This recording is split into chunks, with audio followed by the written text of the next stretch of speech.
Disclaimer. This podcast is for entertainment purposes only and should not be considered as facts. Nothing that is said about any person, organization, gaming company, or sport topic in general should be taken as facts, as well as any talk about any political, religious, or medical topics. As for medical topics at all times, you should speak to a licensed medical professional before any opinion is considered. Everything that is said on this podcast is opinion-based only. Viewers and listeners' discretion is advised. Welcome to the DrVtach Show.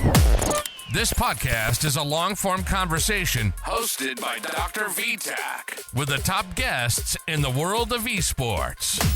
All from owners, pros, semi-pros, former pros, and content creators of many games. So sit back, relax, and enjoy the show.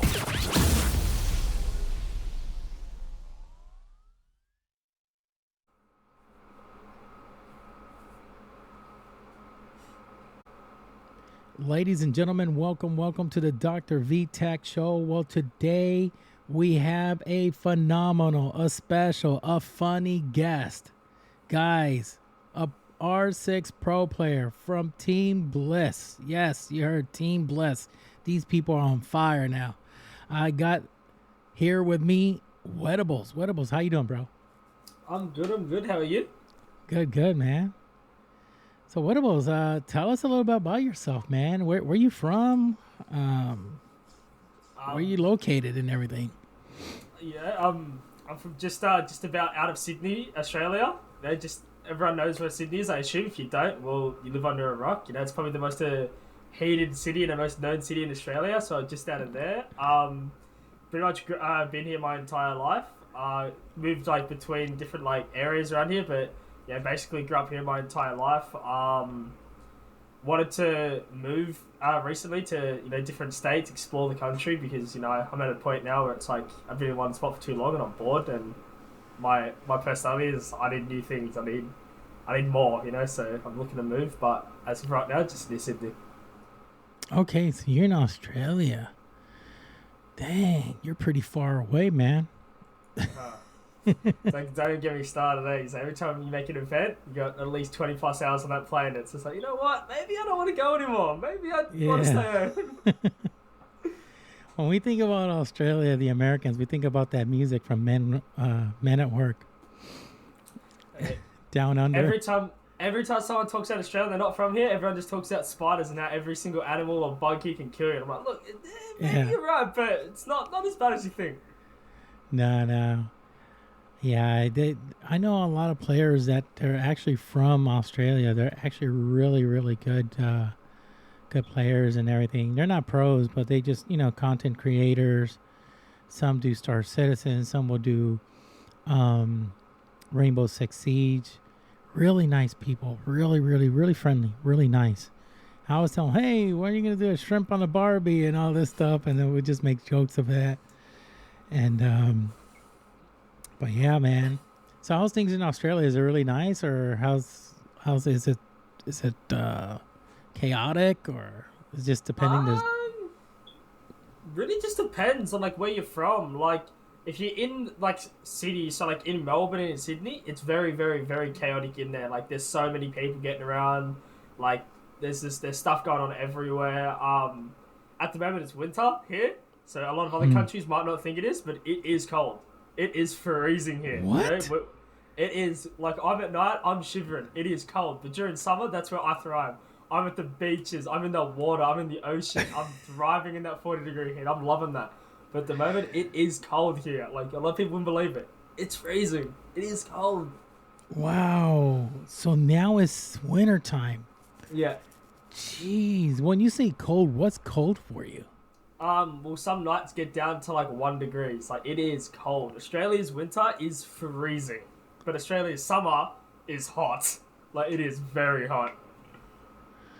Okay, that is strange because you're thinking about if the United States is, still summer is hot, like how it is. I mean, crazy. And you guys are, you're on the other side of the world. Yeah. I wouldn't assume that it's going to be cold.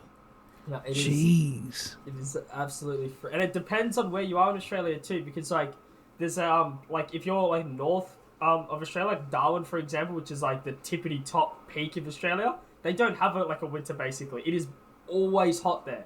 Like it is like 35 degrees like on average every day. Like it is hot there. And it's like there is no change of like temp no matter what season you're in, whether you're in summer, winter, spring, does not matter. It is hot there at all times. But then if you go down to like the southern side, like Melbourne for example, it can go like even in summer it can go from hot in the middle of the day to just stormy, rainy and just cloudy, miserable weather like in the next half an hour. Like what Australia's weather is crazy. Like it can go from one side of the section to the next. That's wild. Now, how long does the winter last there? Like a couple months or a few months or 4 months? Winter's only 3 months, but it's never really like too cold for the whole time. It's mainly just about now, like the end of June to like through the whole of July to like the start of August, and then it starts to heat back up again as you're coming towards into spring, into September. Oh wow! Well, you were talking. I was looking up one of my buddies because I, know so many people now. One is KJ Assassins. You know him? Yeah, I know KJ. He's a good friend of mine. Good content creator. Very good friend of mine. I mod for him actually. Yeah, do you? Yeah, I do. I'm mod for his channel. I'm mod for like over 30 people, 30 pros. Yeah. It's crazy from some in Halo, Rainbow Six, the majority. But yeah, that's kind of wild, man. KJ, I kind of miss him. He went to go start doing something in the police force. Yeah, I think he joined the police force. Yeah, he's in the academy or something now, from what I last heard. But yeah, he was a very good content creator, very consistent too. Australia was missing that for Siege. Like they didn't have many content creators. We had Pac-Man Down Under, if you know who that is. He was a nuts content creator, and he was one of the biggest content creators we had in Australia, of all time. Now we have Jens, who's in Bliss. She's a content creator. She has her own charm in the game. She's a very good content creator. So if no one's know about her, definitely look. Quick shout out, but go check her out. Bliss content creator. Yeah. Who else do we have? I'm gonna have to check her out. Jens, you said, right? She's with Bliss now. Yeah, with Bliss now. Okay. Who else do we have? I'm trying to think now. We got you. I mean, do you stream? Yeah, I stream, but I'm not a content creator. I just stream because it's I don't know. I just think it's funny. I mean, because a lot of times, a lot of people want to see how pros play. Yeah. And we all know that you guys use different type of strategy when you're streaming versus what you do on LANs, because you don't want nobody to copy what you're doing or actually writing down your strategies, all your strats and all this stuff, because that's giving away the enemy, what you're doing. So if you were to ever face, for an example, G2 or another team, a Koi or whatever, you would... you're giving away all your stuff, so you have to keep it very confidential. So how you play on stream is very different. A lot of people don't know that. I think what you do on streaming and you show it on live feed is going to be the same way as it is when you're playing on LAN. Yeah, 100%. I think a lot of people pros will sit there and they'll still do they'll default back to their own play style, but there is little niche things they'll never show on stream, little things that they've been practicing. It's maybe it could be they'll never show a Valk Chem spot they have. They won't show a drone spot. They won't show little lineups they've found, just little bit cheese things they've found. But as a default, every player has their default they kind of fall back to. When they're playing ranked or streaming, that's what they do. I fall back to a very default ranked play style, and I just sit there. I'll be streaming. I won't be trying too heavily, so it's if I win, I win. If I lose, I lose. But I'm only there and streaming so I can have my side of how I play the game, and I can also interact with chat. It's that's the whole point of it, in my opinion. It's not about them trying to get anything from my gameplay. They can if they want. They can ask questions, but it's mainly to have an interaction with chat, and then people tend to ask me a lot. Bliss about getting a skin in the game. How is it pro life being in OCE? What's it going to take for us to get to the next step? And it's people seem to be more interested in that type of stuff and having that type of discussion than our gameplay. That is so true. That you get all those questions, and who's your favorite operator, and what do you do? What do you, and it's every single day you're streaming, they're asking this stuff because they want to play like you, they want to be like you, they like you, they like your style, and they're okay, I want to play like Wettables. Okay, what am I going to do now? He uses this operator. Well, I'm going to start using it. That's pretty neat. That's pretty neat. So, what about how do you first started in Rainbow Six Siege? I mean, how did gaming all started? Was it a Nintendo? Was it Xbox One or which one? So way back when I was real little, I used to live with like my grandma, and she bought a Nintendo 64. Mm-hmm. A lot of people might not know what that is. If they're the younger I generation, they won't know what that is. You know, Yeah. I used to play that. So I used to play like James Bond, GoldenEye. I used to play another thing Yes. called Sergeant's Heroes. You know, little toy soldiers run around with that. I was there. Mhm. And I just went from there. You know, got a PS1, went on to there, played like the Medal of Honors, all that stuff. Then got a PS2. Obviously went through like Mario Kart, all that stuff. But yeah, eventually I got to like around like where PS3 was, and I stopped gaming, and I was more outside. I was playing like, you know, rugby. I was playing a lot more sports outside. Then my mates at school were like, get Black Ops 2. And I was like, yeah, whatever, we'll get it. I got it, I jumped online, instantly hooked. Hooked in an instant like level, because it's like an online thing. I'm not just playing like the campaign, I'm not just playing against bots. I'm playing against people. Instantly locked in, hooked on it, and started from there. So basically, BO2 got me into the whole online stuff, got me into like the not competitive, but being more competitive, because I know I'm versing someone. There's someone on the other side of this person who's controlling him. It's not an AI. So that got me like into that competitive thing, and I just got from there. So I went BO2, like BO3, BO4, went through all them. I jumped between like some of the other CODs as well, but I never really liked it. Then landed in Siege when it first came out on PS4.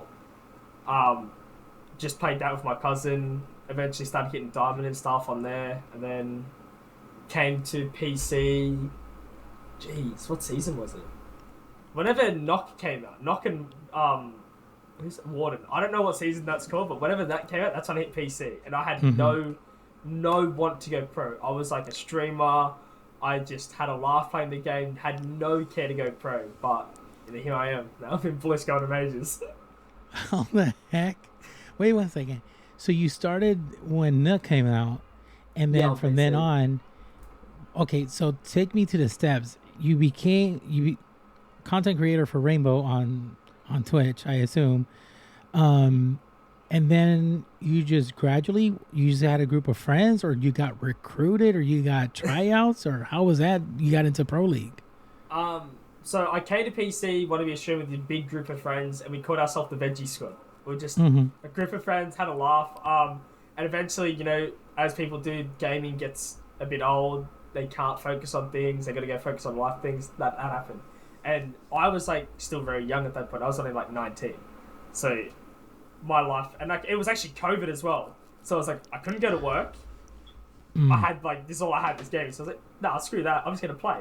So I kept on playing. And then a nationals team back then was like, come with us. I was like, what? And they're like, no, just join us as a sub. So I was like, yeah, whatever. I've got no want to play comp.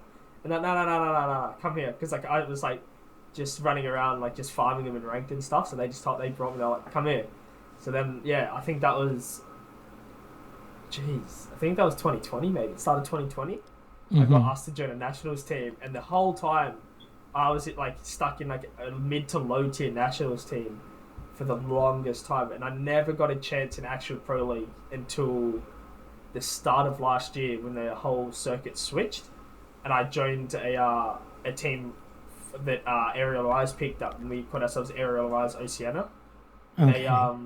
They came and picked up us because we were a T1 team at that point, and I was in that team. We came 5th, and I was, I think, still top 5 rated in the whole of Australia. Then Jigsaw got bought to at the time was Koi, but it's now Fnatic. And Bliss came to me, offered me a trial. They said I was the best out of all the trials, and then they picked me up, and yeah, now we're here. Wow. Wait 1 second. Koi now is no longer now they're a Fnatic? Yeah, so Koi left, and then they went back to Rogue, because obviously Koi bought the Rogue spot, and then the Rogue were like, no, left as well, and then Fnatic picked up the team because they were LFO. I didn't know that. Yeah. Because I'm more focused on what happens to NA, and sometimes I don't know what's going on and all the other regions and stuff like that, so I did not know that. Wow, that's interesting. Yeah. Wow. So you were with Aerial Rise for the first time. Yeah, so for the first stage of 2022, 2023, sorry, I was with Aerial Rise and we finished, I think it was 5th. I honestly think it was 5th. And we were playing a game, if we won that last game, we would have went to 3rd. And that was like my first ever stage in like T1, because I was always a T2 team because I was playing in Nationals. Correct. But that was my very, very first stage in T1, and I was like in a mid-tier team. But it was like one loss pushed me from 3rd to 5th. But How, like, how nervous were you? Not really nervous at all, to be honest with you. Really? Nah. Dang, I would have been like, oh God. No. The whole thing with me with nerves, it's like, look, I've versed these people before. I've versed them in ranked. I've versed them in scrims. I know what these people can do. It's just a different environment because they're not all like they're playing together. You know what I mean? So it's like there's more on the line. So it's like I got to control my own like nerves and my own doubts, because the moment you go into a game and you have doubt, you have nerves, they've already got an edge over you because you have doubt, you have nerves, you have like fear. The moment that starts to like be in your head and be in your stomach, it's over. They've like, you basically might as well hand them the game. Wow, that is so true. Nerves will get the best of you if you don't know how to control it. Especially when you're facing, top teams or you're in a big tournament and the crowd and all this stuff, and it's like, okay, I gotta face Shaiko now. Yeah.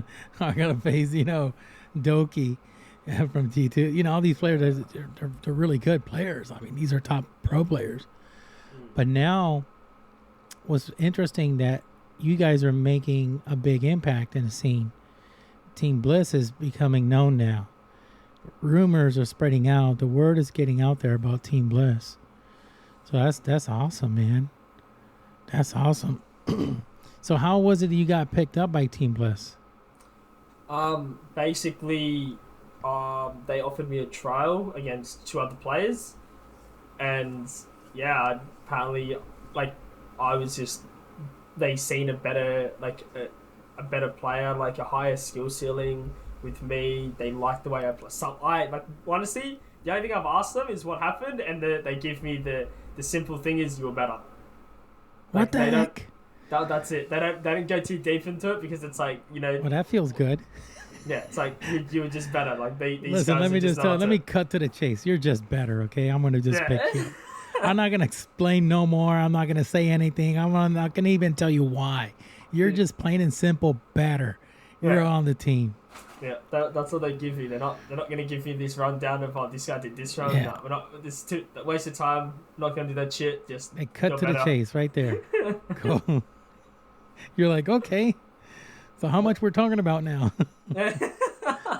How much the money, Where's the money at? Show me the money? That's Jerry Maguire, that movie. Show me the money. Wow. That's amazing. So are you in your 20s or how old are you? I'm 23, almost 24. I'm actually 24 next month. I'll turn 24 when we're at the World Cup. Oh, gosh. I'll be 24 at the World Cup. I'm going to tell you, I'm excited about this World Cup. I'm really excited. You saw all the new things they're doing for it now? There's like, you get this key, and then each time you win, you unlock other things. This is the first time an OS team has ever been to an esports World Cup for Siege. No other OS team has made it. Wow. So it's got to be... Like, it is crazy to go there. Insane pressure. No, it's like the same thing with majors. It's like, we know we're the only OS team going, so it's like, it's no different. Pressure's that, like, obviously you go there, there's pressure, there's eyes on you because, like you said, when this like name it's come up, everyone's like, this team keeps getting better. When is the flop going to happen? It always happens with APAC team. They see this rise, and everyone's just like, they're rising, but then on the other side, it's like, they flop. Where's the flop coming? And it's like, I know there's people out there that it's just like, they're hoping for this flop just so they can like just start being haters. But it's like correct.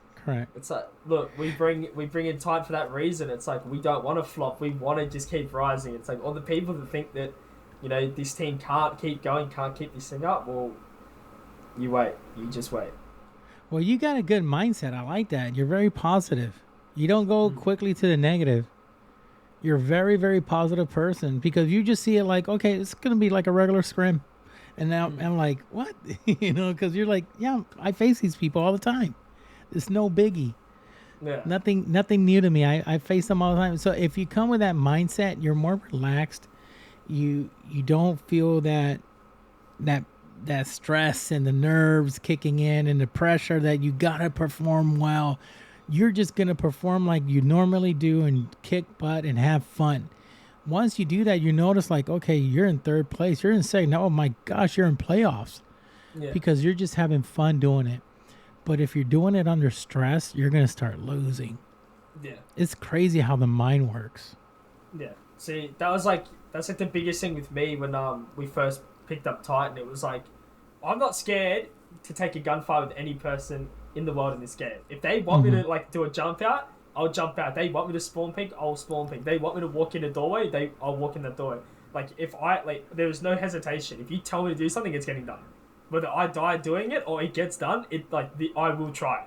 Yeah, and I said to Titan, trying, yeah. Exactly. It's like I said to Titan, if you ever see me generally just being a bitch and not peeking, not taking gunfights, if you take attack time out, you have every right and my permission to just hammer me for it. Just like get me out of that, because it's like I know what it takes to like win a round. And if you're in your own shell, and you're not willing to like take a risk, you're not willing to take a gunfight, like what are you doing there? Yeah. Now what's your role? What role you play? Flex? Second support or flex, yeah. Second support and flex. No wonder. So wherever they need you, they got you. Yeah, whatever you want me to do, I'm doing it. If you need me to walk in and die, I'll walk in and die. If you need me to go for the wall, I'll go for the wall. You need me on a drone, I'll get on a drone. Like, it doesn't matter. What do you want me to do? You're the R6 kamikaze. That's what you are. You're going for a suicide mission. You don't care because you're gonna just go in knowing that you're gonna die. You're just gonna, at least you're gonna kill somebody. Somebody's gonna go with you. Yeah, it's like, yep, one of you bitches are going with me. Which one is coming? One of you are coming with me. I'm gonna go down, but one of you are gonna come with me. That's crazy. So now the big question is, well, because I know a lot of fans want to know, who are your favorite operators on offense and defense? On an attack, probably Ace, because you give me Ace, like that's probably the best gun in the game. I can open up walls, I can just make plays. Ace and Habana are probably my two favorite operators in the game at the moment. Actually, no. The new recruit operator, actually. Wait, I'm telling you, I can do it all. Like, you get EMPs and hard breach on that, bang. Well, I can open up a wall myself. I need my own burn, flashbangs, and a nade to clear utility, bang, I can do that. I got Mav's gun, which is one of the best guns in the game. I don't care what anyone says, I'll fight you on that. And I got a secondary shotgun. Like, this dude is he is the best flex. Who's that, striker? I don't know which one's striker. I don't know. They just recruit. I don't know either. They're new. They recruit. Yeah. I don't care. I'm playing the recruit. I don't know their name. That's what it is. It's a recruit. But yeah, that operator is just like, if you give it to someone that's like that can be away from the team, it's the best thing. Because you see, like, you watch them start changing. It's like, all right, this round I'm going to bring EMPs and a hard breach. I'm going to go open this wall for pressure. This round it's like, okay, they bring a lot of like Azami shields. Bang. I'll get out of that. I'll bring nades and flashbangs, so just in case I have burn. Like, I can do heaps of different things with that, and I love the operator for it. Wow. That's crazy. And then for defense? Jeez, there's too many. Like, honestly, like... There's a lot. Yeah, like... At least your top two. Oh, or top three. Okay, let's make it easy. Top three. Top three. I'll tell you mine. So make it easy. Mine is Frost, Capcan. Yeah, Frost, Capcan, and Valkyrie. Those are my three go-to. But remember, I play controller on PC, so I gotta use Capcan.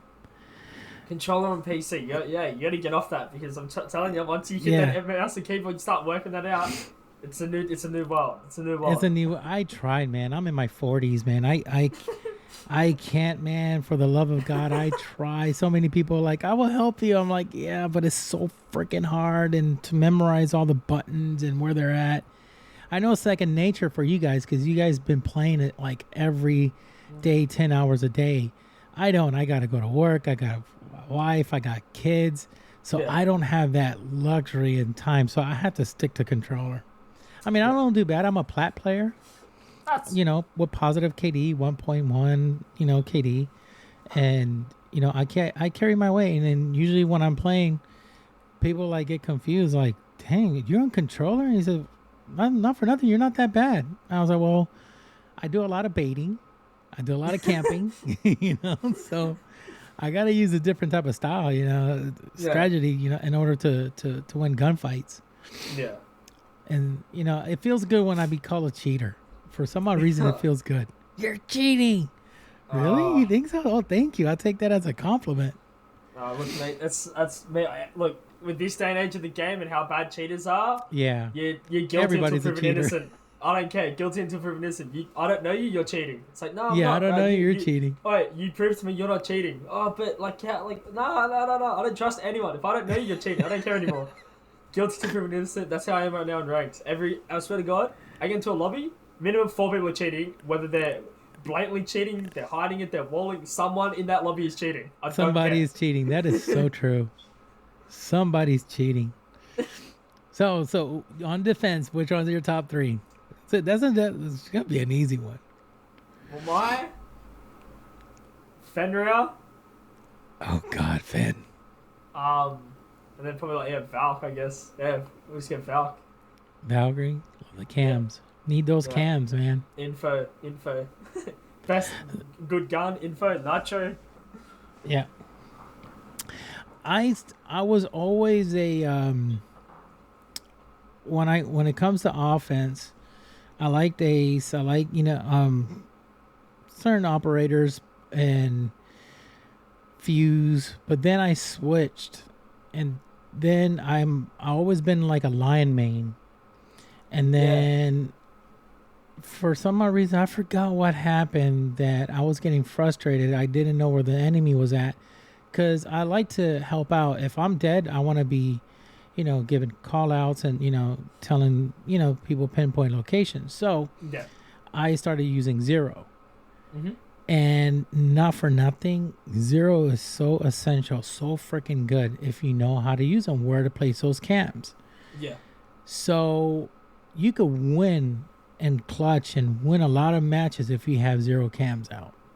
Yeah, well, Zero is really good. It's like, there's teams I know that know like lineups, right? They go from spawn, they'll get the Zero cam launcher out, they'll shoot it at a certain spot, it'll fly across the map, and then it'll drill into the roof of some random side of the map.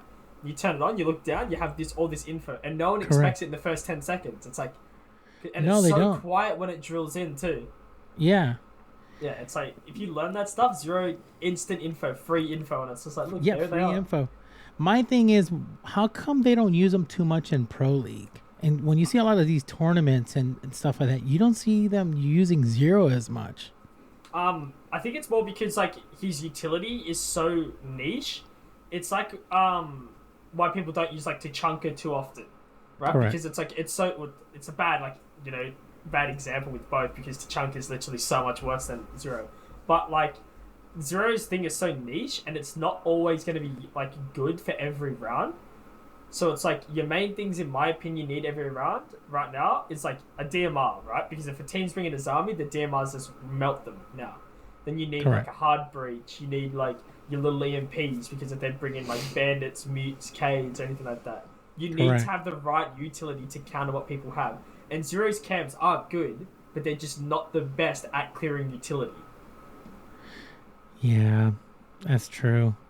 And especially his gun, sometimes you need a lot of bullets, and it doesn't hold up that much bullets.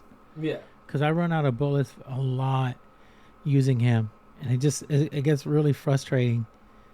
And I'm like, dang, ran out of bullets. And it kind of sucks. Now, the good thing about the cams, it throws out the laser. So if I see a mute jammer, I destroy it. But then you got to wait. And then a lot of times it has this little, that glowing, blinking light onto it, so the enemy could pick out, the cams pretty quick. So you got to know where to place them. It's kind of a pain in the neck, but yeah, that does make sense what you're saying. Yeah, it's all about like what utility is best for like what they're bringing. It's like, some people are like, oh, Zero is good for popping mirrors. Just bring a Twitch drone because it can move it around. It does the same thing as a Zero Cam, gives you info. It has Correct. 3 zaps already loaded in, and it can be moved around. The Zero Cam, once it's shot, wherever it is, it's staying. It ain't moving. Yeah, it ain't moving. I think now you can flip it back and forth if the wall is, you got different sides. You could just move forward and move the camera backwards. Yeah. That's basically it. Yeah, that's all you're doing, flipping between walls. But with the Twitch drone, you can take it wherever you want. Yeah, that's true. That's true. I mean, cams is so essential. You need cams. Oh, 100%. Especially when a lot of these maps are very defender-sided. And you just you need something, because if the enemy team, if a defending team is using Valkyrie, you need to use something as well. You need to get intel. I'm kind of happy what they did with Solus. What do you think about that? They eliminated her gadget during prep phase. Well, if anyone here, watches Bliss play Pro League, there's only been 1 or 2 games since Solus got released where we didn't ban Solus. So the nerf, you can probably tell by yourself just by that ban rate on how we feel about her being nerfed.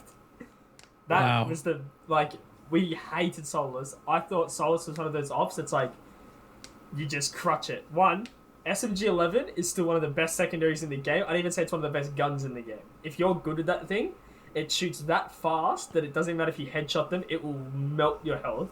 The P90 is literally a laser beam at 51 bullets a mag. It's a headshot machine. You can see every bit of util that I have. You can see when I'm on a drone. You can see where that drone is. A lot of people don't know this, right? When a Finker uses her charge, if someone you Solar Skin, you can see Finker through the wall because they're nanobot. It's like an actual, it's an electronic. She can watch you through the wall, walk you around. Blitz, if you have your shield in front of you, Solus can see you because the shield's on. Really? With a shield up? Yeah. I didn't know that. Lion, if you use your Lion scanner, they can watch you. If you have your Jackal scanner on, she can see you. Any bit of electronic, she can see you. And some people, she generally can have walls on, watching them walk around the map. She was so good, and her util was her loadout and util was so good that it was nah, get out. I'm not having you in my game. Get out. Yeah, she was overpowered. Yeah, get out. Yeah.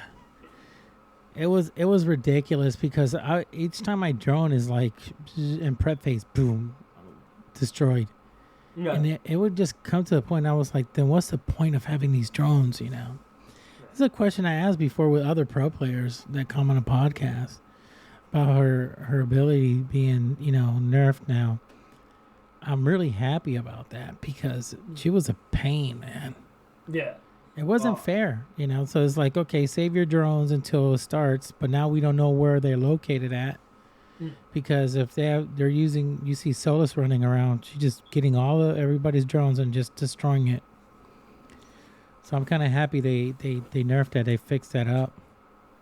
Yeah, having been an attacking team, right, especially in a competitive scene, you need to get your drone in the building in prep phase because you need to get this info, right? It's one, you need to find the site, yeah? And then we have attacker repick for a reason, and that's to adjust our lineup for what the defense is having. So we need to know how and who, how they're defending and what operators they're using to defend. So we need to use those prep phase intel to switch our lineup. If we can't get in because of one operator who can generally see your drones and stuff through the wall, it makes attacking so much harder in already a very defensive sided meta. Wow. I could be walking into a building to literally the most just chaotic, just crazy, just trap city central, and I don't know because I couldn't get my drone in the building because some guy's walking around with walls on my drone. Oh man, that's crazy. That's crazy. What do you think about the Fern nerf? I think it's fine.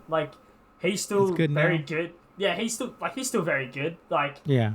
He's still it's a trap. All traps are good. Even thorns are good. You know what I mean? You don't see people get thorn kills too often, but it's like, it's more about the info. It's about, like, you know, like, alright, so we don't have to watch this part of the map because there's a trap there. And it's like, with Fen, you know when your trap's gone, which makes him 10 times better than any other trap operator. Because with the others, you don't know when a Legion 1 gets shot. You don't know when a Thorn Trap or a Frostbite's gone. You can't tell. With Fen, you can see your little things around the map and on the side of your screen. So you know when they've cleared it. It's like, okay, they've cleared it. There might be someone lurking here.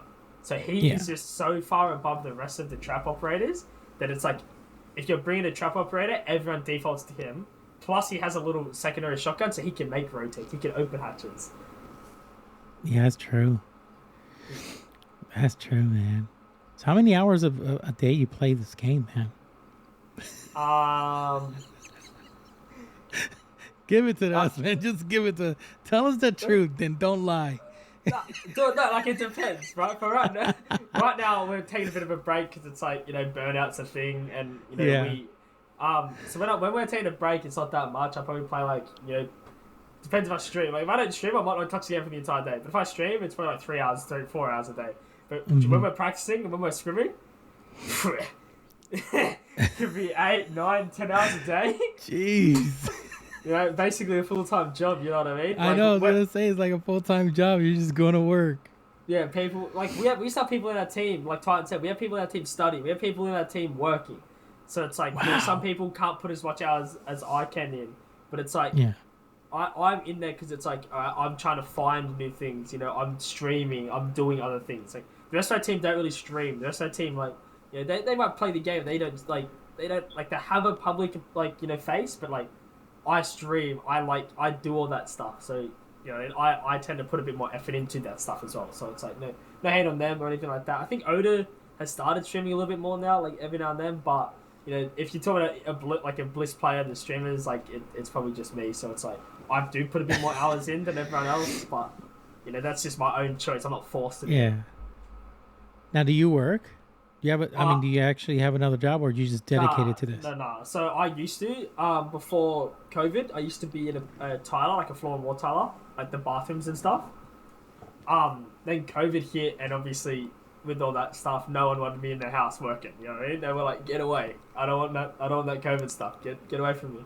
So that's when I started dedicating to Siege, and then end of 2022 when COVID started dying down and everything went back to normal. Correct. I was like, I'm done with Siege. I'm gonna get back to work, and then I don't know. Something drew me back. Like, I got drawn back. You know, like I got away, and someone pulled me back somehow. I don't know how that happened, but I'm back. Well, you're getting paid by Bliss now. Yeah. You're getting paid, so that helps you out. And you still live with your parents, or you're on your own now, or? I'm with mom, but I was by myself when I was working. Oh, okay. Well, it's good with your mom. You know, you help her out, save up all the money you can, because Pro League is, a lot of people think is the most easiest thing in the world, and it's not. It's really hard. You always have to perform good because you don't want to get benched, you don't want to get dropped, so you always have to, you know, be at your top level. Yeah. But I tell a lot of these guys, hey, you made it. Now you're a pro. Save your money, and when you can, go into content creation, go to Twitch or Kick or whatever, build your fans, because these guys are the ones that are going to subscribe to you. They're going to make you money if you're off season or something happens that you can't play or you get dropped. You're still making money. Become well known, and hopefully that helps you out. Because it's a tough world, man. I mean, to go from where you started just playing and then entering in Pro League, I mean, that is big. It takes a lot of hours, dedication. Now you got your fans that once you're streaming, they're going to be loyal. They're going to tune in. They notice that they need, to subscribe because they don't want to be looking at stupid ads. They're just like, so hopefully, later on down the road, you get, the best of the both world. Pro League, etc. You're winning, and also getting yourself a charm on Twitch. if I get a charm in the game, like it will be literally one of the dumbest charms. Like I have an emote, right? And it's my bald head. I shaved my head when I hit 1,000 followers. Like, I'll do that. That is what my charm will be. It will literally just be my bald head in the game. Oh my god. Shave your head bald. Yeah, I shaved my head. Like, anyone comes to my stream, check my emotes, there's a bald me. That, if I ever get a charm, that is what it will be. And I expect people to start running that. You want like, better, I don't even know what that will give you, but like, you just get a kill, you look at that charm, it's just a bald me. How did that happen? Why somebody challenge you to something, or you lost a bet? No. So I said, because it was who was streaming, and I said, screw it. If I hit 1,000 followers, I'll shave my head. Bang, hit 1,000 followers. Oh my god. Now I shave my head. No freaking way. You're like, dang it. Now I got 1,000 followers. I gotta shave my head. Oh, but it was when it was winter here too, right? So not only was I bald, but I also went out to one of my mates' rugby games, right? I was like, I'll come watch. I went out, middle of winter, freezing, yeah? Oh, and God. It was so cold, and the first thing everyone does when you see a bald dude, when he's not really bald, I have 7 dudes come and just start slapping the top of my head. Yeah, get away from me. You didn't put like a little beanie or a little hat or something? No, just straight up bald head. 7 dudes slap me. Gosh, on that cold weather. Oh man, I would have been going crazy. So you like rugby, huh? I love it, but not too much anymore. I don't really get into it because like over here we have an NRL. It's called National Rugby League. Like the rules have changed. Like they've made it like real like soft now. Like back when I was growing up, there was like no rules. Like you could run straight at someone and just shoulder charge them. People get knocked out. Like it was good to watch. Yeah. Like, it was heavy, but now it's like if you shoulder charge someone, bang, you're in the bin. Get on the bench, 10 minutes. Really? Yeah, it's changed so much now. It's like obviously it's all for safety reasons. Like I get it. Correct. But when you're growing up and you watch people literally spear people, you watch people like just get absolutely pumped. But now you watch it, it's just like, they barely tackle now. It's like, hey, play touch, man. Just play touch. Like, what are you doing? Might as well. I always say that rugby is like a sport for titans. It's like brutal. You gotta be like super tough. I mean, you were like born. It's like you're born to play this game. You're like massive bulk. You're freaking Hulk. Because that sport is not freaking easy. And these guys have minimal paddings. And they're just out there just like crushing it. See, I'm used to the NFL, National Football League for United States. And they wear helmets, paddings, a whole bunch of stuff. And it's really brutal as well. It's tough. Yeah. But seeing rugby is like, oh my God. Yeah, I don't know how some people stay alive. Yeah, we were saying it like, because we know obviously a few of the people here that play our rugby, they go over to play like NFL in America and they've come back. And they only on the field for like only a small amount of time because obviously when you guys play, you just have like, the kicking team, you just have a defense team and attacking team. So you guys are always rotating people. Like here, we only get 10 substitutions. Only 10 people get to come off and on. So some people are on there for the full 90 minutes or 80 minutes of the game. They don't come off. Really? Yeah, so you're sitting there, not only are you like running at each other with like no padding basically, like some people have a headgear on, but you're sitting there and you're doing that 80 minutes. You're 40 minutes a half and you only get about 20 minutes break and you're back on. Oh, I can't. I wouldn't be able to survive that. It's you don't get a break here. It's, you know what, don't be a bitch and keep running at this person. Jeez Louise. And you tried it? You played it before, like in high school? Yeah, when I was growing up, I played it. It was so much fun. You sit there and you leave sometimes. You get like a busted hand. Sometimes people leave and their fingers are all bent. I've watched someone's like finger dislocate and he's walked up to the coach, snap it back into place. Coach said, no, I get it. He goes, watch this. Bang, snaps it back into place. It all can bend, work properly. Bang, he's back on the field. Oh my gosh. I'm just telling you. Like I said, that's a sport for titans. Those people like bulk. I mean, it's like brutal. It's tough. It is tough. I when I see it, I'm like, oh Ouch. Oh, that was a close one. He almost hit his head to the other guy. Oh, gosh. If you want to watch a hard one, if you go watch, it's called Union, you get, like, people jumping on each other and everything. Like, there's a guy on the ground, he'll have, like, 10 people just, like, jumping on each other, trying to get everyone up. Like, it is crazy.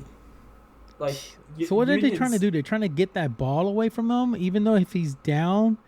Yeah, Union, it's like, just, you know, like, I don't know if, like, in America you have it, but ever heard of a thing called stacks on? Like, you tackle someone, and then it stacks on. The stacks on is like a whole bunch of people. Yeah, that's it. That's basic. That's Union. Union stacks on. Once that guy's on the ground, everyone get on him. Everyone just go. Jeez. Just jump on him, and there's fun dudes in the bottom of this big mosh pit of dudes. Listen, stick to Rainbow Six Siege, man. I want you to live a long life, man. Stick to Rainbow Six Siege. When you want to get a break from Rainbow, play some Mario Kart. You know, something. No, you know, talking about off break and getting yourself off, you know, mental game, because the burnout that exists. A lot of people don't know. Yeah. Burnout happens a lot. Excuse me. And I always tell people, before you burn out, play something totally different, but don't play first person shooter. Yeah. Oh no, why? I said because you're still in the mindset of shooting and all this. Yeah. Play something different. Yeah. Play Mario World. Play something totally different, something that gives you good memories that you were playing, some racing game. Get your mind off of first person shooter. You know, play some Tomb Raider. Elden Ring now, a lot of people are playing that. You know, just get your mind off of the games. And when you come back to playing, you come back fresh. You know, you're set to go. You're ready to conquer. Yeah, see, we have like a sports psych and like a mental coach in Bliss, yeah. And, oh, really? You know, yeah. So we all have our different like things here, like how to deal with like burnout. You know, we have our like lifestyle balances, like social life. Like we always talk about like dopamine budgets, all that type of stuff, yeah. And like with us, it's like for burnout reasons, it's like okay. I understand you just have to practice. And he's like, and he looks at me, he's like, I understand you're like streaming and all that. Yeah, that's fine. So but you gotta watch your dopamine budget, and if it starts getting too low, we're not even meant to touch our computer at all.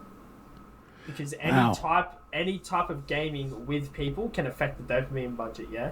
And we found that out coming out of SI, because coming out of like SI in Brazil to stage 1, we only had 5 days off, and we went hard for SI for practice, yeah?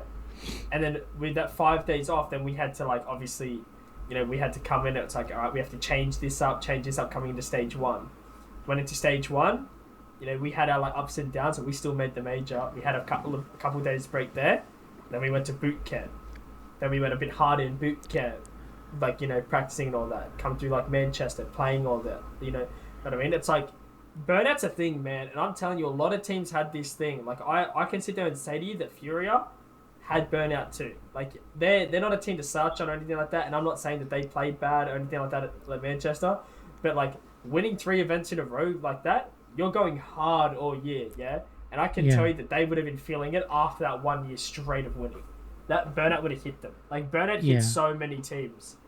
Like, after that SI to, like, Manchester run, the gap between SI and stage 1 was way too close. I think you need a bit more break, because it is, like, you can't force people to, like, just keep going and keep going. It's like, it's the same thing as why, like, when you're working full-time, you have your, you know, your time off. You have your holidays that you can take. It's like, all right, look, you have like 12 days a year of holiday.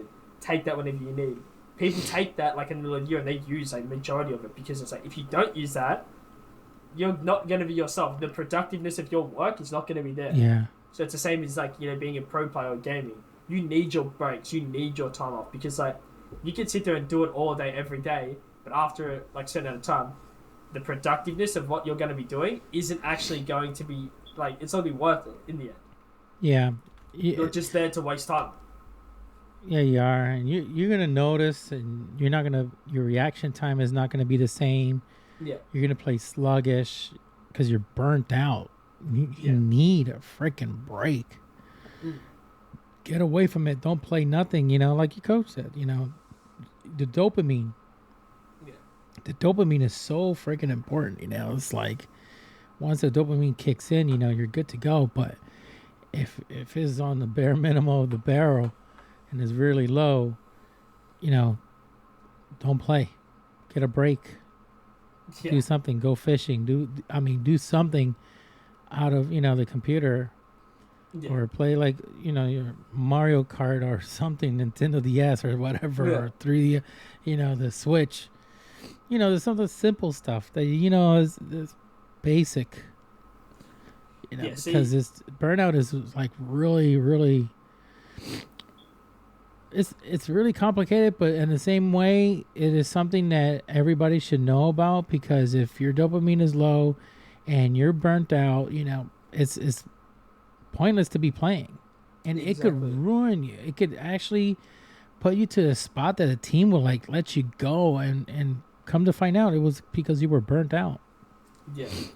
See, with we all have our whole team have our different things that we need to do when our dopamine's low, or we're burnt out or whatever like that. Mm-hmm. Like for me, during winter it's a bit harder because it's like I said at the start, it's very cold here at the moment. But during summer, I'm at the beach. I'm outside. I'm in that ocean. Nearly every day. Every day I can, I'm in that, you know what I mean? And I've said to people, I'm like, you watch me, and you get me on a beach on a nice hot day, you look at me and you'll be like, dude, I'm a child. I'm straight there, all my stuff dropped on the towel, my shirt's off, bang, I'm in that ocean, I'm in that water, I'm head first. I'm like a child. I love the ocean. Really? So what's your hobbies? Out of gaming, what else is your hobby? You like the beach? You like surfing? Yeah. No. I just love being in the ocean, not surfing. I just get me in the ocean, get me there. I love it. I don't know. I kind of will do whatever. I just like spending time outside with my mates. You know what I mean? I can't go too long without speaking or spending time with them. It's partly because I have ADHD, and I'm being inside for too long. It kind of sets it off, and it's I start getting real agitated. I start getting a bit more short-tempered with stuff and all that. You know what I mean? It's so I need to be outside. I need to be doing things with people. So it's I don't really care what we do. Sometimes we'll literally go play golf. We'll go around. We'll get on the golf buggy. We'll go play 18 holes of golf. We'll go do fun. Bowling. We'll go also fun. We'll go do paintballing for a laugh. You know what I mean? Yeah. Anything, you know what I mean? I'll just go, mess around with them, have some fun. That's all it is. As long as I'm doing something with them, enjoying myself, having a laugh, that's all it is. Talk about ADHD. I have it too. Something that kind of I think you're born with it. Yeah. And you just have to know how to control it and what to do to make a certain adjustment and how to work through it. And I was told by this doctor, he says, listen, I'm going to tell you something right now. I know a lot of doctors that have ADHD. Yeah. The thing is, their dopamine kicks in the medical field. Yeah. Their dopamine kicks in this. And these are one of the smartest people in the world. Yeah. I'm like, really? He goes, yeah. Just because you have ADHD doesn't mean you're limited. You can't do... You're probably one of the smartest people in the world in certain things. The thing is that you struggle to keep attention on certain other things that you just don't like, or sometimes that you find it boring because you already know what it is. You see it, you learn it, and you find it boring. But then you get yourself into something that you really like and you're interested. Person with ADHD will tend to maximize. They'll be so good at it that you're thinking they're a genius, and honestly, they have ADHD, and they're just their brain totally shifts and focus, and then they just learn that thing, and they'll learn it and learn it and learn it, and it just makes them a genius.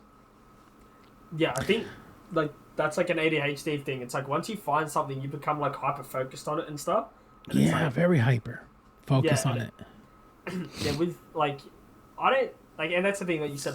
There's different types of ADHD that you need, like, some people need to be medicated for it because they, like, you know, they have short temper or they, like, get a bit more angry. But then there's me. It's like, I don't have, like, a, like, my ADHD doesn't send me to be angry or anything like that. Mine's like, I'm, like, jumpy, I'm fidgety, I need to be moving. I'm, like, I've got more energy than everyone else. And it's like, you can tell that by just, like, people when they, like, when Titans, like, first joke, he could literally say, yeah, I'm just there for a laugh, you know, I need to be, like, laughing, I need to be enjoying myself, because if I'm too quiet, then I play bad. Wow. So it's like, yeah, I need that because I need to have, like, my energy higher. That's crazy. That's I'm gonna tell you, yeah, everybody's different. Everybody's different on their ADHD. They're kind of different. Now, do you take any medications? No. What I'm gonna start doing, I'm gonna start taking that one that Joe Rogan talks called Alpha Brain. It's a natural supplement, you know, and like I tell everybody that's listening, before you take anything, consult with your medical professional, your doctor. So, but yeah, I'm gonna try that one out, because what it does is it helps you focus. My problem is if I'm reading a book, and I can like a book and I can find it interesting, but to pass like 3 pages is kind of tough. I get easily distracted. I could be reading and I'm like, oh wait, I forgot. Did I want to do this? Did I did this? Did I throw out the trash? Wait, did I make sure I got this? And I haven't even finished the page. Then I got to go back and read it, start from the beginning, and then halfway through, boom, again. Now, if it's something like a gossip or something about Rainbow Six, or they're going to make some changes, I'm hooked. Yeah. Focus, boom. I'll read everything. Nothing could distract me. Or something about Flight Simulator, because I love flying. So I'm like, okay, what's new? What's going to come out in the new Flight Simulator 2024? What's the best VR headset to use for the simulator? And then I'm just like captivated. I'm just hooked on it. But if it's something about work related or something that I have to, you know, read by obligation or something, it's just like I just can't focus. Yeah, I just can't. I can't actually, like, read very well. Like, I can't pick up a book and read because I have, like, dyslexia too. So it's like I've never been able to read. And actually that was something I went through school with, and I didn't actually get diagnosed until I was 11th grade. So, like, 1 year out of finishing school, I didn't get diagnosed because I never, like, people just used to tell me that I was just a troubled child. I didn't care about learning or anything like that. And then one of the teachers that I had, like, took the time and he's like, nah, it's like, it's not that. It's like, you actually struggle. Like, I've been trying to tell you this, and I can't do it. He's like, no, let's go. We're gonna go see what it's about. So he took me to get diagnosed, and then that's when I found out that I had, like, dyslexia. And at the same time, that's when I found out I had ADHD. So I ran through, like, 11 years of school of people just telling me that I was a troubled child. I didn't care, all that. And it's like, well, no, I actually had things, like, that were wrong with me. It's not like a wrong, but it's like there was things impacting me, like learning. You know, it's kind of sad because they immediately label you something that actually you're not. Yeah. And when this teacher took the time, like, no, you're not. It's not that. It's this. Something is going on, and we're gonna figure it out. And he pinpoint, boom, we found out. Yeah. ADHD. Yeah. ADHD, dyslexia, and all that. And it was like, so look, it's fine. Like, you know, and it's good to know. It's good to know. It's like, oh, whew, what a relief. Okay, so I'm not crazy. Yeah. Well, I'm not crazy. I'm not a lunatic. I'm not a troublemaker. Is that I suffer from something and I have to get it taken care of. Yeah. And, you know, it's nothing you can really do about dyslexia. Like, you know, it's kind of just a thing. I don't even know if they're having like a way to treat it. I don't think there is.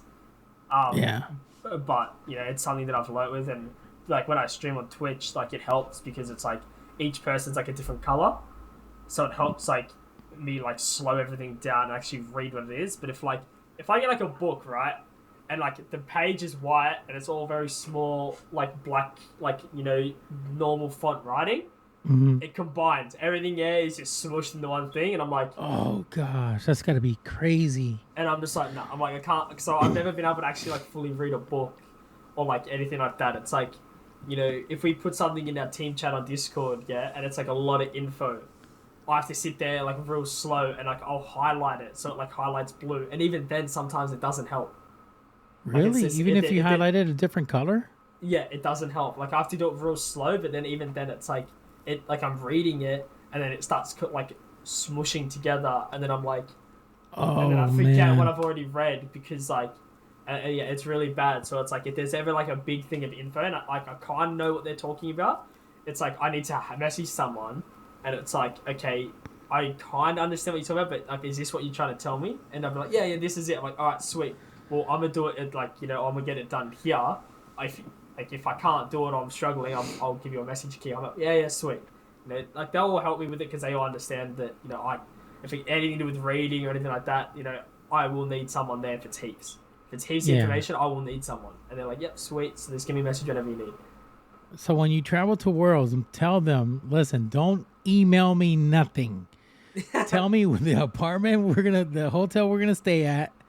Give me all the information, because if you're gonna write it, I can't read it, you know.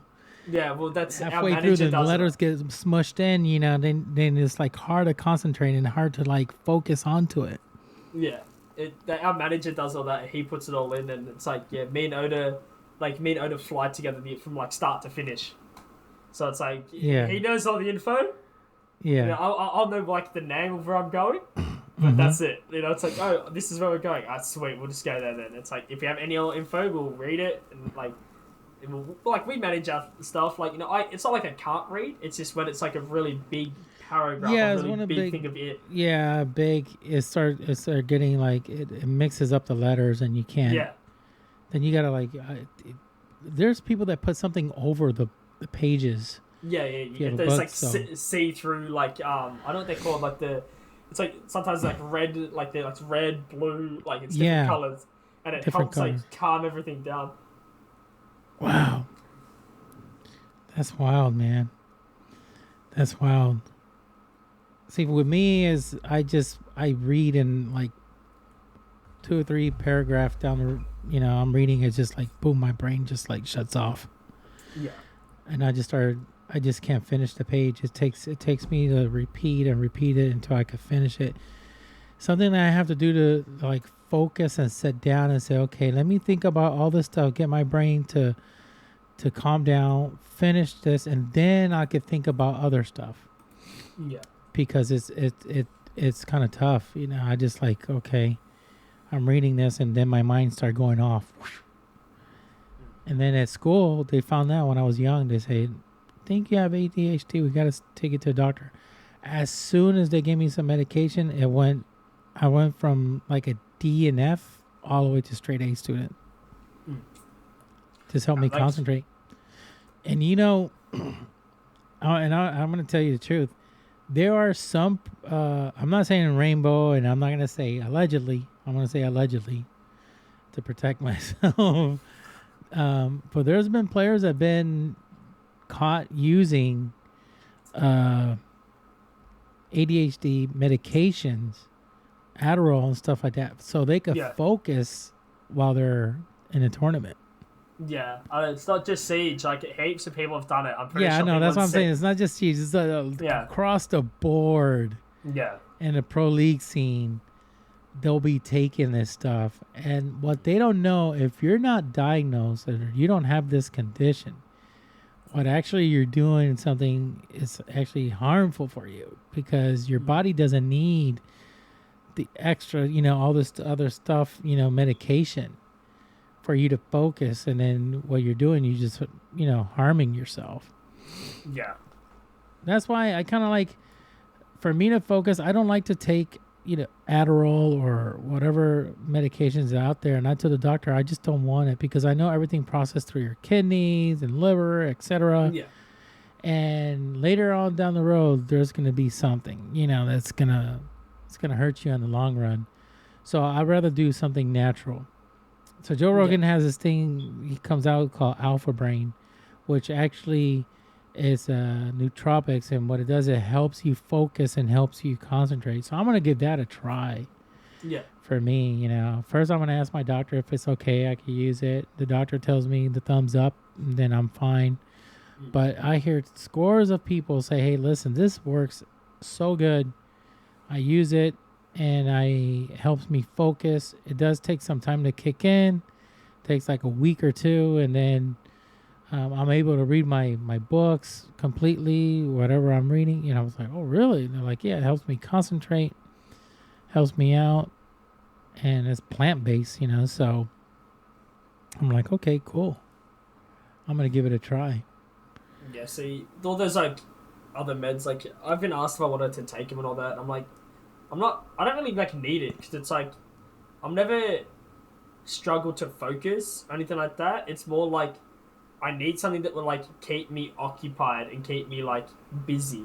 So it's like when I was like looking for work when I finished school, it's like I can't just go into anything. I need something that's going to keep me busy, and the only thing that's going to keep me busy is like a hands-on thing. So I was like, I'm going into a trade. I'm gonna be like, you know what I mean? That's like all day I'm doing something. I'm never like bored. I'm always like on my feet. I'm getting around. I'm moving. You know what I mean? Like, and it worked. Like I loved it. It was so fun. The only thing about it is I'm getting up at 5 a.m. every day. It's like maybe 5 a.m. every day. Do you go to work? To go to work? Mm-hmm.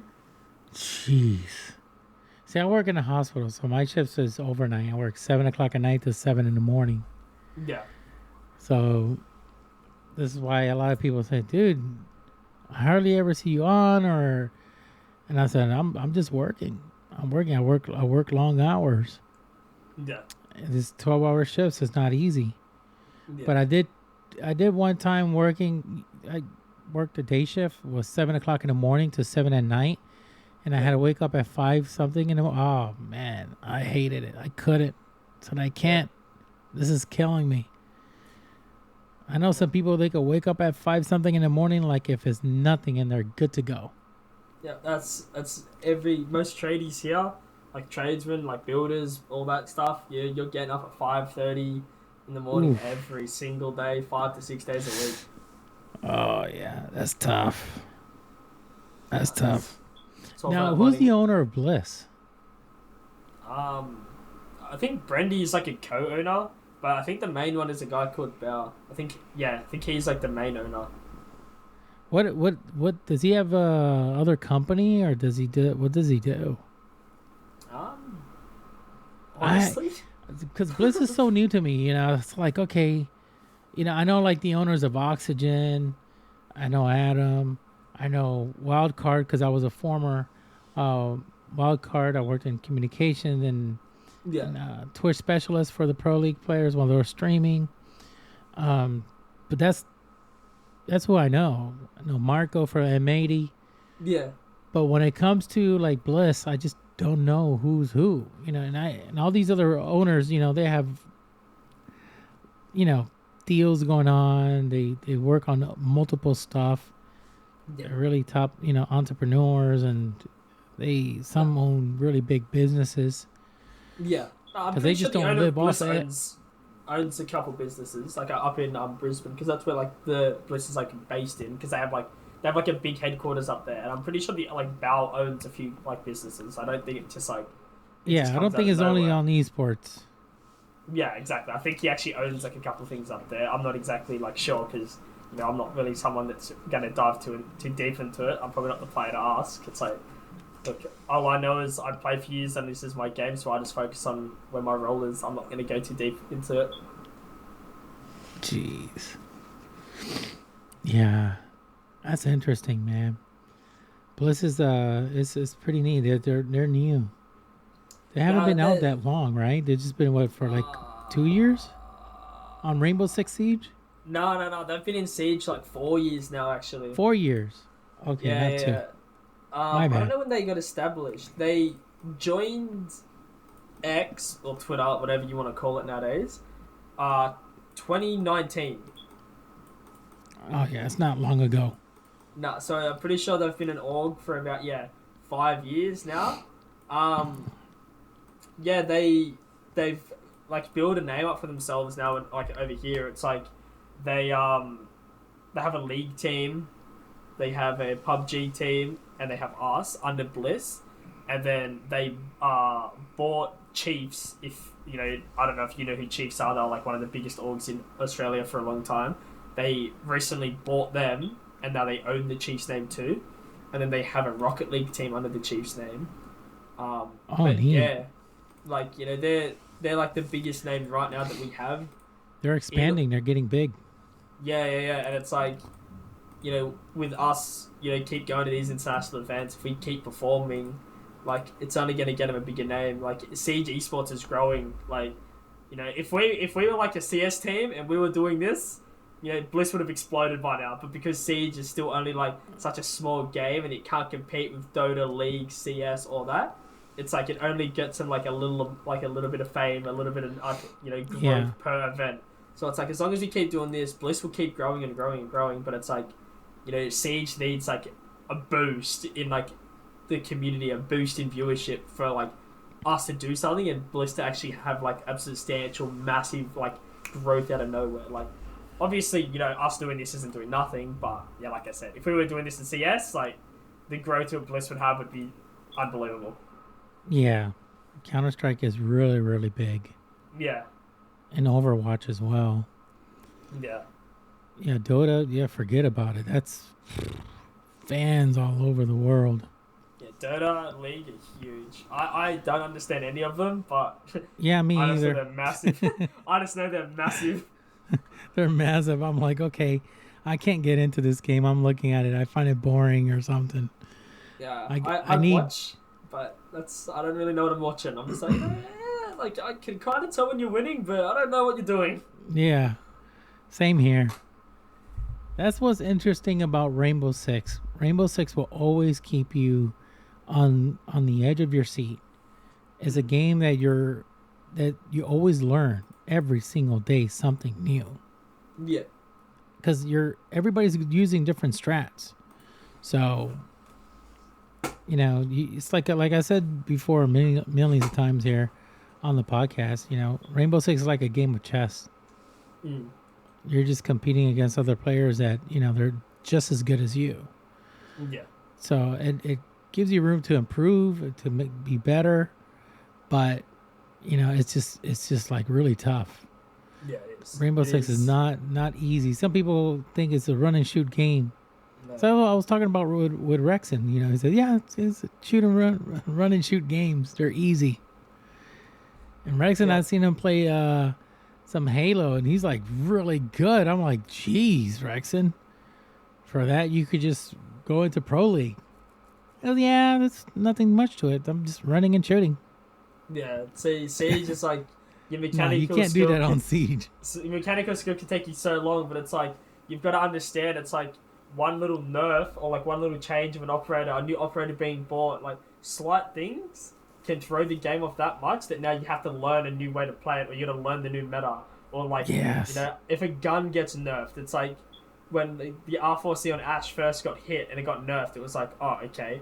Or when Zophia's AR got hit, that gun became unusable, and then the LMG meta came in because everyone's like, wow, these LMGs are really good.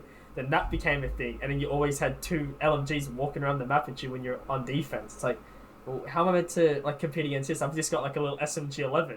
I got 17 bullets in this. If I miss, you've still got another 87 coming at me. Like, what's going on here? It's like, where's the fairness here? Like, yeah. Like, yeah, because you cannot just pick up ammo. No, the game's always changing, and it's like if you're not going to stay on that and you're not going to be able to like compete and, you know, get on these wavelengths, you're going to get left behind. It doesn't matter how sharp you are. Now, you went to Brazil SI? Yeah.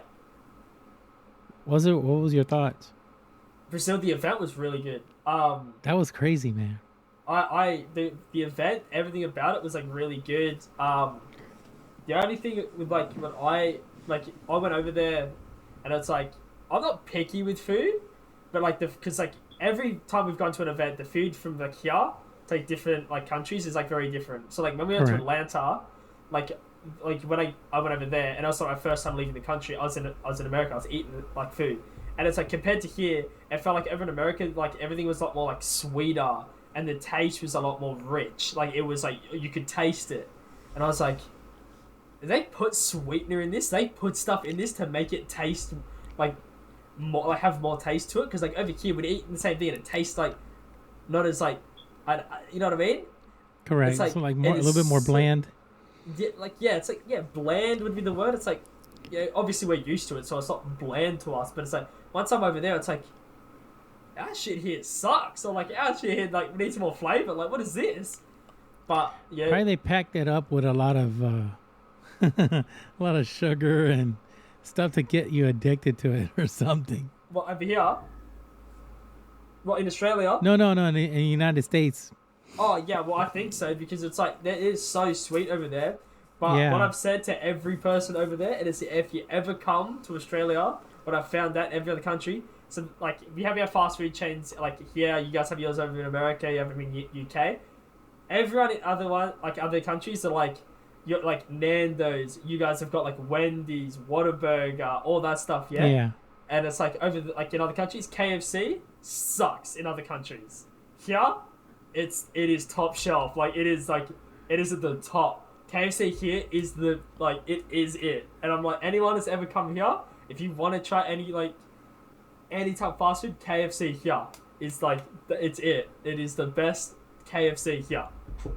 Wow. Yeah, that's so true. Certain places you will eat certain foods and they'll just taste different, even though they're same company. Yeah. I went to places to have KFC. I tried some different locations and ones were more salty than the other. I'm like, man, this one's salty as crap. And then other ones are not as salty. They season it perfectly. Yeah. But you could tell, like, the meats and that also goes with drinks. Yeah. Like, some people, drink Coronas. Yeah. And you take original Corona from Mexico, it's totally different. Yeah.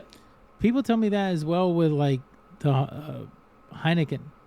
Yeah. They drink Heineken, beer, and they said this is nothing like the one you get over there in Europe.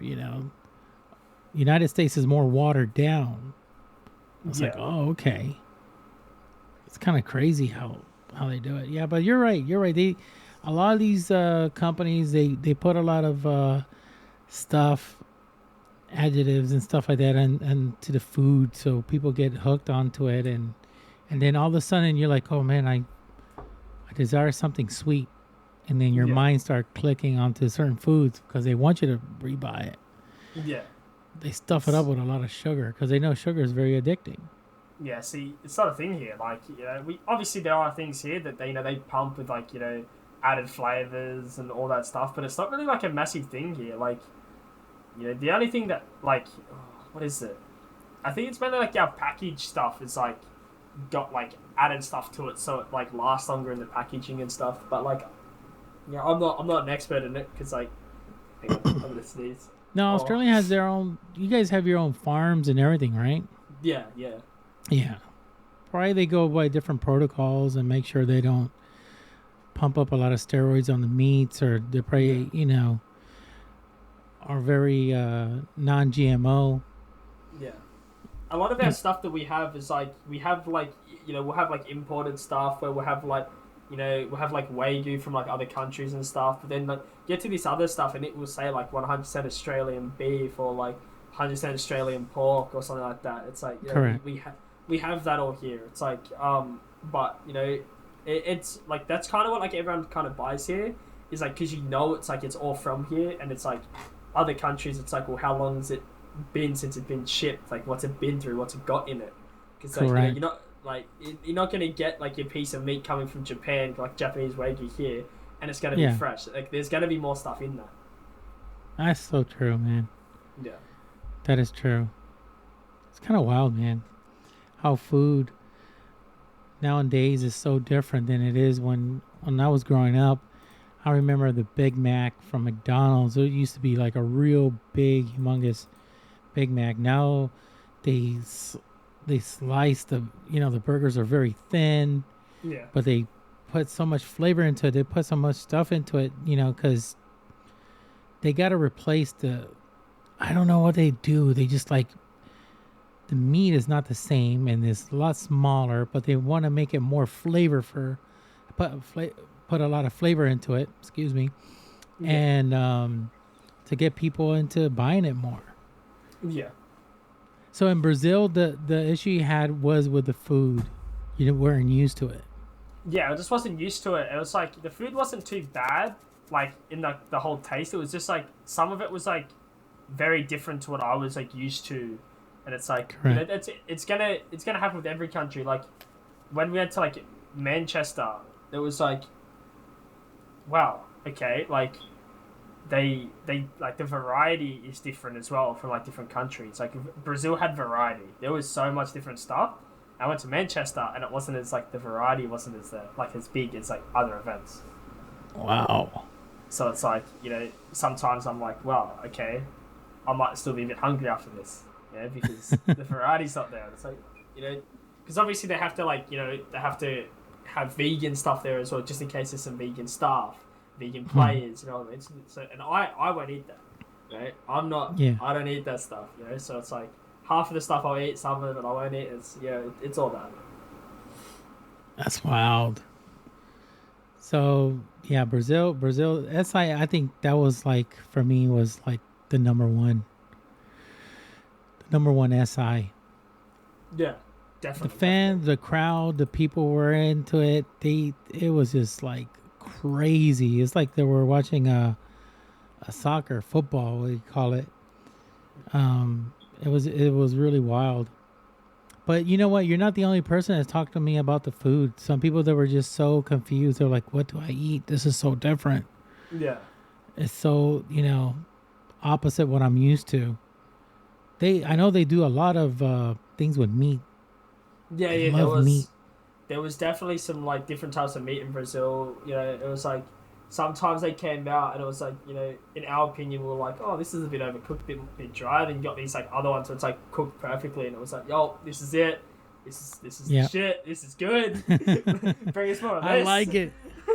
Bring me more. But then, obviously they're not going to get it perfect every time, and we no one does. Sometimes you overcook things. Like you watch the professional chefs. If they don't like it, they throw it out.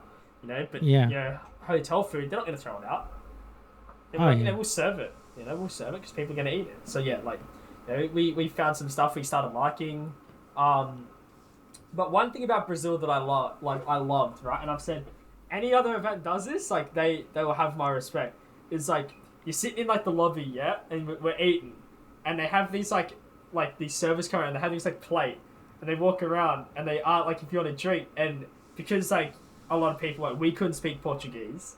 Mm-hmm. And like some of them can't really speak English, so they walk around. They show you what they like. This big like palette of like different drinks. It's like water to like lemonade, Fanta, Coca-Cola, all that. And looks at us and goes, "Goga," and we're like, "Yo, that one." And we point to it. He's like, "Yeah." And he would hand it to us. Like every time I went there, bang, instantly. 2 seconds as soon as you sit down, they walk up, bang.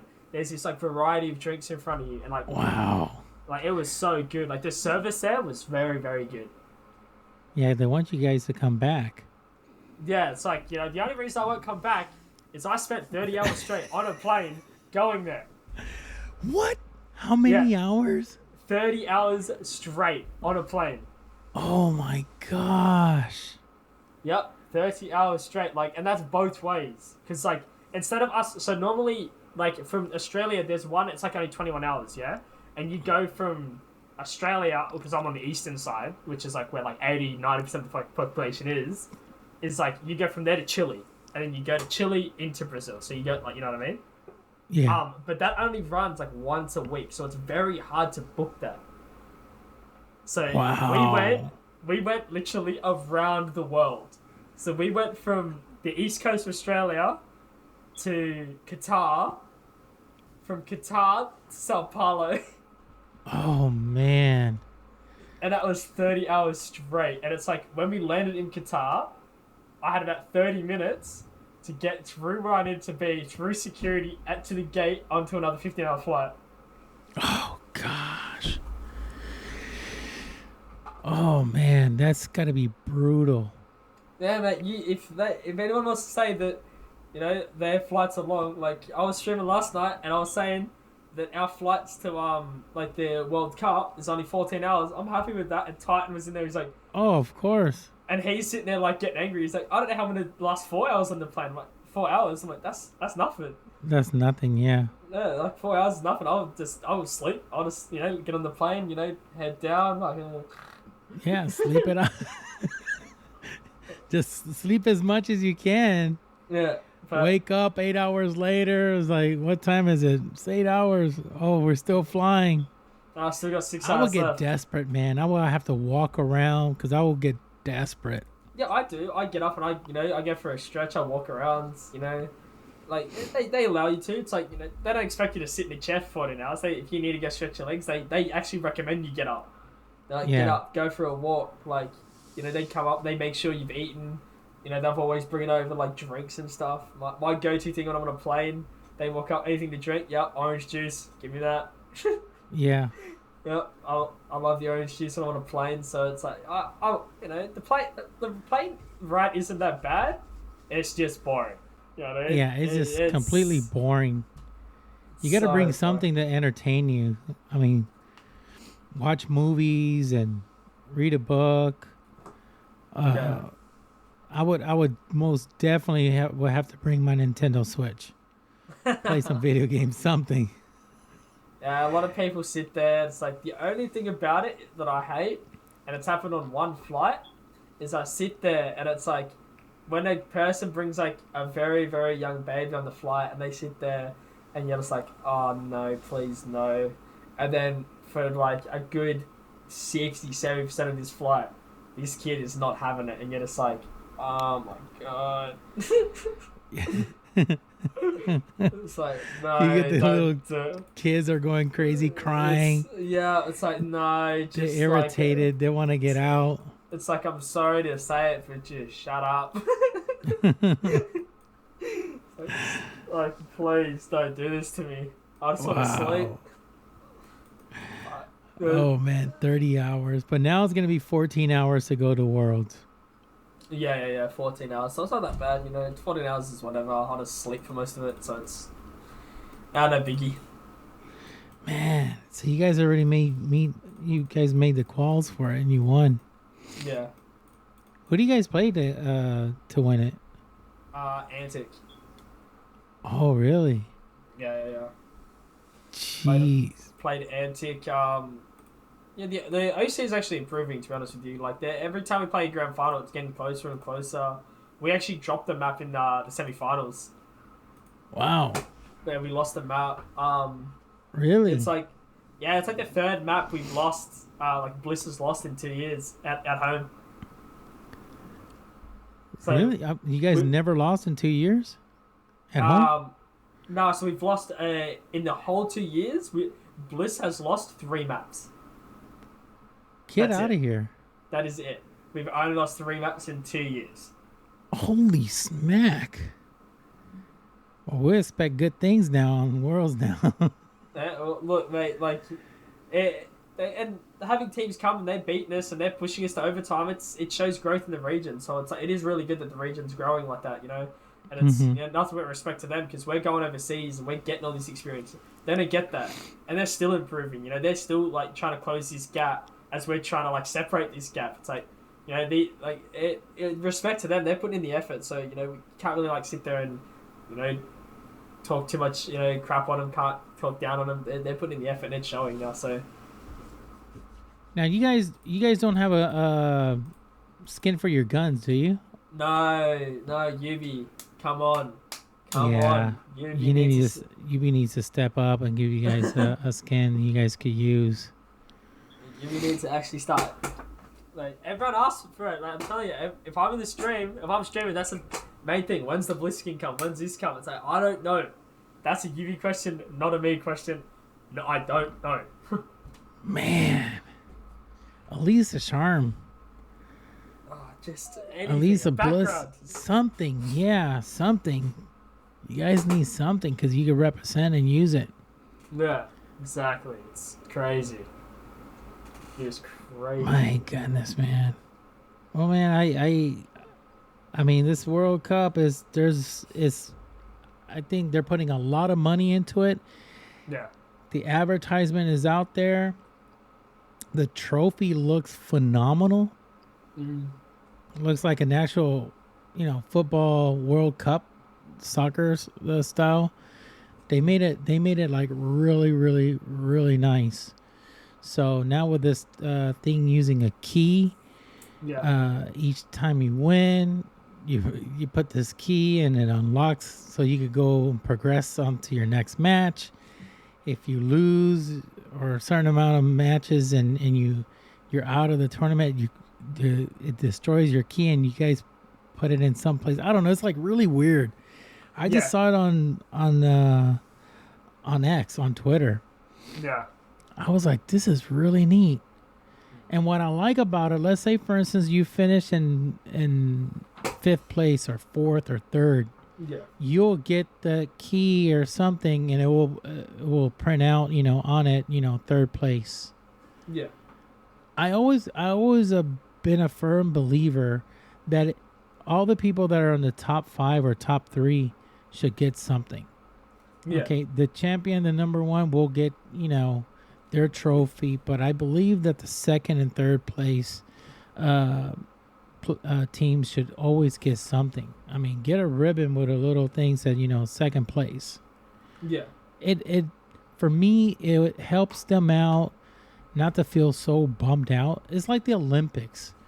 Whoever comes in first gets the gold. Whoever comes in second gets silver. Whoever comes third gets the bronze. Give something out to the 2nd and 3rd players because it makes it fun. You're walking out. Oh, I made silver. I got 2nd place, and you will feel happy. You made 2nd place because the team that made 5th, they wish they made 2nd. Yeah.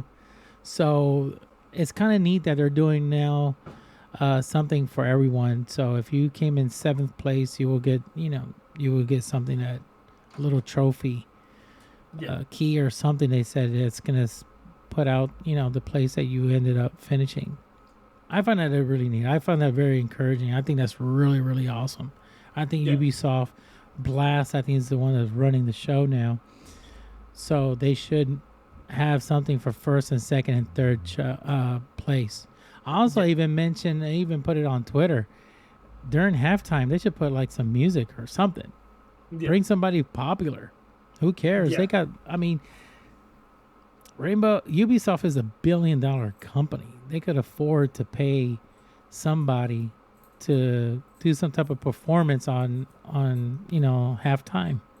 Yeah, 100% they could. But that will be neat. All of a sudden you see your favorite artist right there singing, or somebody, some DJ, famous popular DJ. Yeah. Just appears and start, or Marshmello or something, just go in and start doing some remix, for 15 minutes or whatever the halftime is, or 20 minutes. Let them have some fun. Yeah. Put something, entertain the fans. Yeah, I think that would be wild. Yeah, that'll be wild. Definitely. Well, Wettables, it's that time, man. And over here it's getting late. And what time is it your time right now? 1:37 p.m. Oh, okay. Yeah. Well, here's 11:36 at night.